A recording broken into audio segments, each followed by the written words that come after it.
Halo guys, shalom. Ini Deva aku buat ngobrol. Jadi ngomong depan kamera. Kali ini aku bukan topik aku ngerisum khotbah kemarin hari Minggu, ini hari Senin. Aku mau risum khotbah yang menurut aku ini jadi reminder aku bukan mau khotbah, aku kayak pengen sharing ke kalian juga. Yaitu tentang mental health yang di judulnya itu sebagai mental pemenang bukan mental pecundang. Nah, untuk ayat openingnya itu ada di Filipi 4 ayat 13, yaitu segala perkara dapat kutanggung di dalam Dia yang memberi kekuatan kepadaku.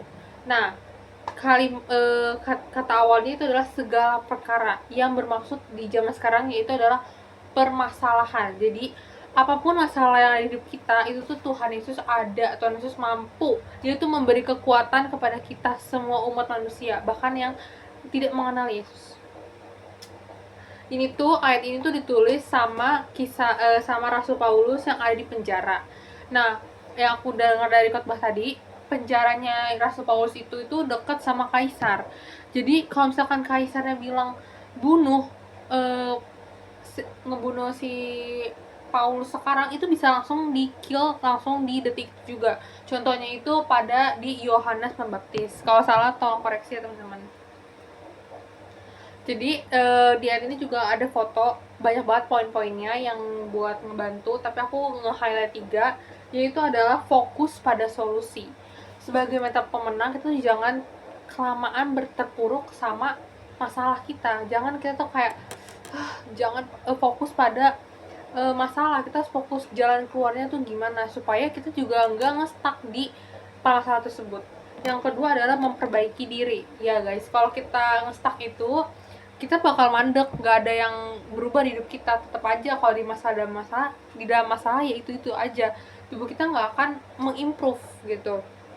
Yang terakhir, yang 3, yang aku highlight adalah berani mengambil risiko. Itu karena kita mungkin udah jatuh dalam gagal ya guys, jadi kita harus mengambil segala langkah maju ke depan, meskipun kadang itu belum tentu baik, tapi kita mencoba, dan mencobanya itu dengan Tuhan Yesus Kristus. Nah, ada juga di Alkitab, contohnya di Hakim 8, kisahnya Gideon guys. Ada juga tiga tahap yang dialami oleh Gideon. Yang pertama itu adalah mendengar kata Tuhan. Meskipun mendengar kata Tuhan bukan kata orang ya guys. Jadi meskipun kita kan sering banget ya abis masalah kita pasti dengar advice kata-kata orang. Nah, kamu itu orang muda, kamu itu lemah gitu, atau kitanya yang insecure sendiri. Padahal kata Tuhan itu kita bisa. Kita tuh jangan fokus pada masalah ya guys. Terus yang kedua adalah memegang janji Tuhan. Banyak banget guys ayat Alkitab kalau Tuhan itu setia, Tuhan itu memberi kita kekuatan, Tuhan itu gak bakal ninggalin kita sendiri. Jadi dalam segala apapun terpuruk, ingat banget guys, Tuhan itu ada, Tuhan itu gak pernah ninggalin kita. Yang ketiga, mengandalkan Tuhan, bukan diri kita sendiri. Itu true banget sih guys.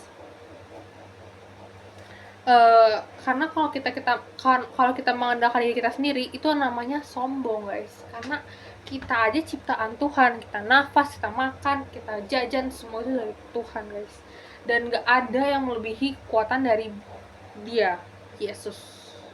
Nah, gambar diri kita itu berasal dari kata Tuhan dan karakter yang dibangun. Jadi kita ya baca firman Tuhan, berdoa, saat teduh, itu membangun karakter kita. Dan jangan lupa improve diri ya sesuai masalah dari kita. Sekian dari aku guys. Bye bye.